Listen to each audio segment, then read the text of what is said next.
yaitu tentang sahur. Di antara hikmah sahur untuk membedakan kita dengan ahlul kitab. Sebab ahlul kitab itu mereka kalau puasa tidak sahur, sedangkan kita dianjurkan untuk sahur. Dan di antara keutamaan sahur, bahwa sahur adalah barokah, makanan yang diberkahi oleh Allah Subhanahu wa taala. Nabi bersabda, "Tasahharu fa inna fis sahuri barakah." Sahurlah kalian, sesungguhnya sahur itu makanan yang diberkahi oleh Allah Subhanahu wa taala. Hadis ini sahih, diriwayatkan oleh Imam Bukhari dan Muslim. Kemudian di antara keutamaannya, malaikat Allah dan malaikatnya salawat kepada orang-orang yang sahur. Kemudian selanjutnya, sahur ini sunnahnya ditakhirkan.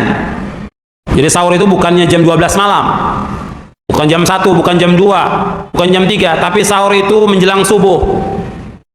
Ya, 20 menit menjelang subuh atau 25 menit menjelang subuh. Dianjurkan untuk diakhirkan sahur itu. Jadi Nabi sahur, antara sahur Nabi dengan subuh kurang lebih membaca 50 ayat. Jadi sahur itu yang afdol, yang utama, dan waktunya diakhirkan. Kemudian makanan yang dianjurkan yaitu untuk sahur ini, ya sebaik-baik sahur mukmin adalah tamr, kata Rasulullah. Ni'ma sahurul mu'min at-tamr. Sebaik-baik sahurnya orang mukmin yaitu kurma. Dan hukum sahur ini adalah sunnah muakkadah, sunnah yang sangat ditekankan. Poin yang ke-8 tentang iftar, tentang berbuka. Tentang berbuka, dianjurkan untuk berbuka ini segera. Ada sebagian kaum muslimin menunda berbuka puasa. Jadi untuk berbuka puasa itu disegerakan. Jadi kalau untuk sahur diakhirkan, kalau untuk buka disegerakan. Berbuka ini sebelum sholat maghrib. Al-fitr qabla sholatil maghrib. Berbuka itu sebelum sholat maghrib.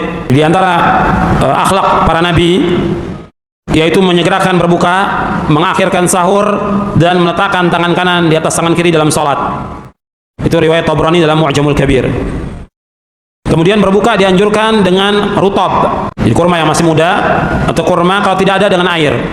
Karena Nabi SAW yuftiru ala rutabat qabla yusalli. Fa illam yakun rutabat fatamarat, fa illam yakun tamarat hasawati mimma. Jadi Nabi berbuka dengan rutab sebelum sholat maghrib. Kalau tidak ada rutab, ya dengan kurma. Kalau tidak ada, ya Nabi meneguk air. Dan di saat kita sedang puasa, kita banyakkan doa.